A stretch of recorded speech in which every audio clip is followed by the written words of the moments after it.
Well, we're rolling. Hi. Hello. So we're going to make this video kind of describing what our story is as a couple. So I guess where it all started was both Haley and I joined Welborn Baptist. Do you know the year? Well, I was thinking about that today. at the beginning of, I joined about March 2018. Well, I didn't join the church, but I started going to the church at March 2018. I think I joined maybe 2 months before you did, not even. So there was a college and career group at Welborn. So I immediately started going to the Sunday school or the life group, and Haley was there.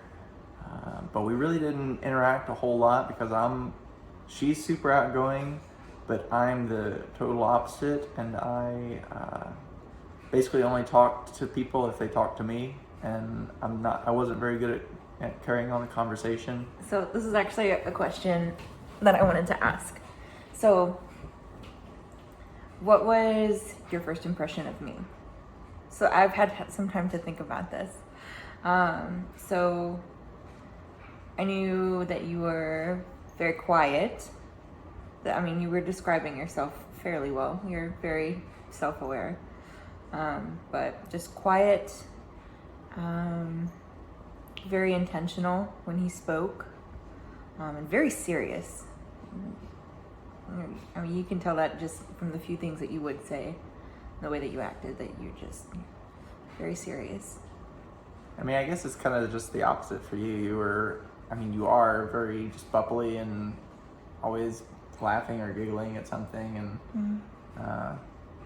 you just seem like a happy person. So it kind of went on for about a year. Well, let's see. When was the first? So when we started hanging out more one-on-one, or not even one-on-one, but just hanging out outside of church, because up until this point, we only interacted while we were at church, be it Sunday mornings or Thursday nights. So she has a dog. Haley has a dog morning, and then I had a dog, Lelouch, and I wanted somebody to go to the dog park with me. It was a chore getting my roommates. She had two roommates, and her sister and another roommate. And they both had dogs. But they didn't like going to the park. So she asked me and another girl from the group. Anyone who has a dog. Let's go to the dog park. Let's go to the park. So I said, sure. Go, let's go. So I hate doing things alone. I'll do it, but I'd much rather go with people or do something with people. And it was easy because pretty much anything, if you asked me to do something, I really didn't have anything going on. So I was always up for human interaction most of the time. Yeah, just needed to be asked. Well, I still thought you were even when we would go to the dog park, it was just like we would go and then you would leave. There's no extra talking, and I'm a girl, so this is what I expect.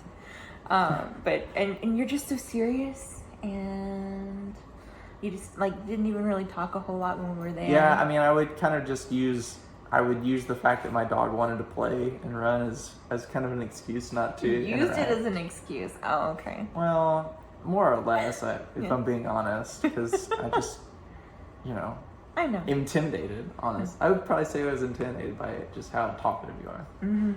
The first time that I went, and it was just Samuel who had agreed, I was talking to my sister. I was like this is either going to be really awkward or maybe he'll say something. Maybe we'll talk and get to know each other. Maybe we'll be friends after this. There's a lot of big differences. I went to public school. He was homeschooled. There's always plenty to talk about there. I have two siblings. She has a big family. Yeah. A relatively small family, so there was very different life experiences. Very, very different. So there's always something to talk about. I think one of these times I had made you take a quiz. I had realized we were complete opposite people, and so I was so curious. But this one had a pie chart, and it said you were 30 or 40% in this area of. I wish I would have kept that screenshot, but I Well, didn't. whatever they were. We were complete opposite pie yeah. charts. So We she were, had this portion, and then I had the rest of the portion. yeah. So whenever you put ours together, we made like a complete pie. Like So. it was that opposite. Yeah. And I'm trying to think. I've been trying to think of what. I think this was the first time that you like picked me up at my house. Was it karaoke? It might have been. It might have been going to karaoke at O'Bannon's. Yeah. And I remember you picked me up, and we were driving, and like that was the first time that you picked me up. Uh-huh. So, and we kind of didn't say anything. I mean, we were pretty good friends at that point. I feel like we were relatively talkative. I did say something about like because I wasn't saying anything because wanting I to don't feel- initiate conversation. wanting to fill the silence. So That we'd was- gotten I about felt 5 or 10 minutes away, and she was like, "Well, this is a lot more awkward than," or something like that. I was like, "Well, yeah. What do you want to talk about?" You'd said it's not awkward for me. you Yeah, know? oh, that's what I silence is, It doesn't feel awkward for me. Yeah. Yeah. Even though So- it was silent. Well, even that made me feel a little bit more comfortable. It's like at least you didn't feel what I was feeling, and that what I was feeling is just forced. I mean, I feel like I always need to be saying something. Feel the silence. So yeah, that's another thing. We did karaoke a couple times before we started dating. And would like to do more karaoke. We love it. It's fun. So, and I think had I started singing. Yeah. Okay, so I had started You singing. I think I had started leading our Thursday night worship. So our Thursday night groups, we have a Bible study, and we always open up with a couple songs of worship. So normally it was Alex, our music minister, at Welburn. Normally he would do the music, but both Haley and I kind of got on the leadership. I don't know, the leadership. Took on leadership roles in the group. And the part that I wanted to take on initially was worship. So I would start leading worship. And that was kind of the first time that I kind of started singing, especially leading. That was the first time that I ever led singing. So it was very new for me. But then it just went from there. I started gaining confidence, and then did I sing the first time we went to karaoke? I think you did, but only a duet. You did a duet with Sarah. Did you do a duet? Yeah. Blue Moon. Oh yeah. Yeah. So the first time we went to karaoke, I was still nervous, even though I'd been singing. But singing at a bar in front of people is a different experience. Yeah. It's very like, I mean, it's karaoke. You don't have to be perfect. That's kind of the point. Well, I have to be perfect. My personality, like, I feel the eyes and the ears on me. I'm like, oh my gosh, if I make any mistake, I could just feel judgment, even though no one's judging me. You're still that way. I'm still that way. Yeah. That's just how I am. Yeah. See, and I've been doing karaoke a long time. Yeah. But also, I mean, I think she's a better singer than I am. So, I mean, she's been singing her whole life, and I've been singing for about a year and a half, publicly. Oh, okay. Well, I mean, yeah. I sing in the car. That was the extent of my public singing. I wouldn't Yeah. even sing around family most of the time. Yeah. I was about to say, and if you know me from Jacksboro, you know I've done the national anthem a couple times. I sing a lot at church. Yeah, sing a lot publicly. So, the next couple times we went to karaoke, I started, getting more into it and having fun, and I really like karaoke now. Especially the place that we go. We don't go to O'Bannon's anymore. We go to Wednesdays. Yesterdays. It's karaoke. It's on karaoke Wednesday nights. On Wednesdays. But the bar is called Yesterdays, and I've always Go to karaoke at Yesterday's. It's really good. And it's very laid back. Not hardly any college students. Yeah, it's mostly older people, so the songs that I sing is like 60s and oldies. 70s. Every time I sing a song, they're like, They "Oh love man, it. that was a They great love that it." was a great song, man." And they would have requests for me a couple times, like, "Do you want to sing this one?" And Yeah. another thing that really started drawing me to her is, so I play this game called Dota 2. It's just a video game, and it's really not a game that's easy to explain, and it's a very difficult game. So it's rare that you find anyone to talk to about it. And I think I was talking to Alex one Thursday night about it, and talking about the International, which is basically the Super Bowl of Dota 2. And it is hugely intense, this finals for a video game. I didn't know that I didn't grow up playing video games, so this was a new world to me.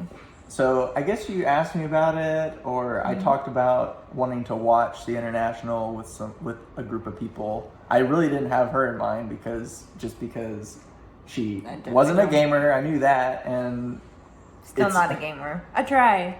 But she she asked me questions about it and was like showing interest, and was like, yeah, I want to watch it because I guess I hyped it up enough, and we watched it. I went over to her house, and so the International that year, it was in, where was it?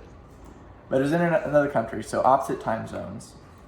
So it was during when we normally be sleeping. So I went over there, and I think it started probably around 9 or 10 p.m. And then we watched the whole thing through the night, off and on, dozing off, and trying to eat chips and drinks to stay awake. I think you left. And I think it ended right around 5 or 6 or something, or maybe even a little later than that. Well, you left, and they were still in the middle of that last game. That's right, because we had church that morning. And I sent you a text message, because I sat and watched for a little bit longer. She texted me who won, so it was who I was rooting for. So just the fact that she was asking questions and not just. Well, I'm still interested in it. It's still like a really cool. I'm just not a gamer. Not just lame questions, but really trying to. I mean, she was giving it thought, so that was cool that she was trying to understand something that I had a passion about. And then spiritually, so like I said, we were both kind of in leadership roles in the group. So we would sometimes teach the Thursday night Bible study, and for a couple weeks, well, I guess about 8 weeks. You took the Beatitudes. The Beatitudes. So she took from the Sermon on the Mount. The Sermon on the Mount, and she went through the Beatitudes once a week, and just kind of did a lesson about each one. And I knew that the person that I wanted to be my future wife, I wanted someone that was really grounded in faith and was where I was or more, basically, in terms of my walk with God. And I think just listening to her lessons, it really impressed on me that she really had a heart for God, and that was. So I knew. So she definitely. At that point, I wasn't really thinking about her in that way. Neither of us, I think, were thinking about each other in that way. But looking back on it, that solidified in my mind the kind of person that she was. So the reason I joined the church was because I was basically my ex-wife now had left me. So I was seeking. I joined the church because I needed God. So that had been going on this whole time, and people knew. No, we didn't. Did you not know that I? No, I had no idea until as we were going to the dog park. I think Joanna had said something. No, that's what I mean. Yeah. I'm not initially when I joined, because I was very secretive. But when we started going to the dog park, I mean, you'd already been a member or been going to that same church for 2 years. Maybe nobody knew. Maybe a year. Nobody knew. So, like I said, I kept it very close to myself. So basically, Alex, the Medlocks, and a couple other men from the church knew, Jason knew, and but yeah, it was very. So once we started hanging out and talking more, like I started opening up about what that struggle was on about, and I think just being able to talk with her about those things and more openly as time went on. Like I saw her as, I really didn't think that you could have a friendship with a girl and not have it be romantic, but I felt like I really had that with her. So that feeling is going to come in later, because I really did value her as just a friend. Like I didn't have a lot of close friends, and she was definitely turning into one. Like my emotions and what I felt were a little bit different. They were completely different, actually, from what you felt. Even though you didn't open up about what you were going through, you could tell that you were going through something, that you wanted a friend. Yeah. I was burdened. And so that's, I mean, it wasn't the sole motivator. I loved hanging out with you, but I think you did pick up on that, so I did. And I wanted to be there for you, and I was. So yeah, she was there. If I ever, she would check up on me, like she would text me how I'm doing, like specifically in regards to my situation, and so I just felt like, I don't know, she just really we talked. She cared about me, and yeah, I mean, she did care about me. So I've asked you this question before. When did the feelings of friendship, when for you did you think this might could be something more than just a friendship? Okay, so because we had a very, very genuine friendship. I mean, I had people asking me, like Joanna had asked me, actually I think twice, and then just the people at church, because we hung out. There were no romantic feelings there for me or you for a little bit, and I think when we developed those is also different. It wasn't just overnight. It just kind of, I think I've said this a bunch actually, but he just kind of snuck up on me.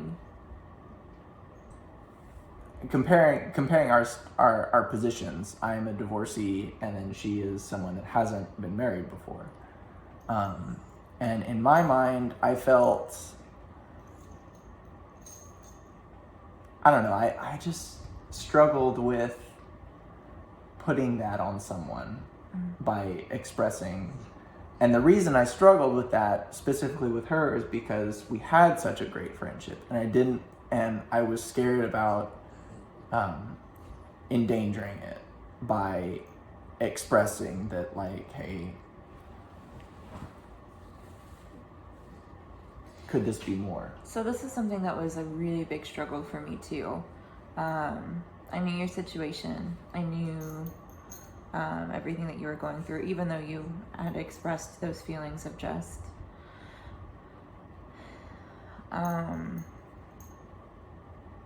there was a very specific moment when your marriage had ended, and you told me about it. And up until that point, I had just very genuinely been praying for you and the whole situation, and also my heart and my feelings, because it was really hard wanting that for you, and then also wanting something selfishly for myself, because at that point I did have feelings for you. And so it was very I talked to my roommates. My sister and Chelsea were part of all of it, and they got to watch all of it, which I'm sure if you asked them was very funny,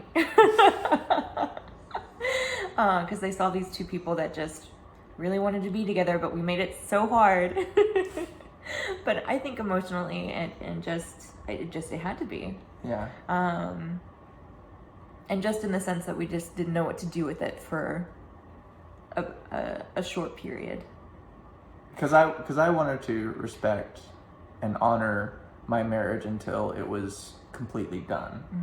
And I think you wanted that as well. So it had to be very, very final. And like I said, I didn't want to, because I really didn't know how you felt. I think it's obvious now looking back that she did like me. But, you know, I'm insecure. I'm just going through this thing. So I didn't want to say, like, hey, I have feelings for you, or do you want to go out? And then be her, not want that, just see me as a platonic friend. And then the platonic friendship goes away. So I knew that you had feelings for me in some form or fashion. I knew that you cared very much for me. You had definitely made that very clear. Just with your actions and your words, you made that very clear to me. And I think this is something that was really good for both of us. I think that we entered into this whole thing in the best way that we could, because when I knew that I had those feelings for you, and that it was becoming difficult to be around you, because we started spending a lot of time. I was always over there. All of my free time. Watching movies or shows, or we were together. At the park, just we were spending a lot of time together. Yeah. And it was a lot. It was, if he didn't reciprocate in that way, I knew it was something that needed to end, and that we needed to not spend as much time together. And so I had come over and we went to dinner, and when I was dropping him off, I just made that not as clear as I could have, evidently. Okay, so what you told me, not verbatim, but this is at least how I received it.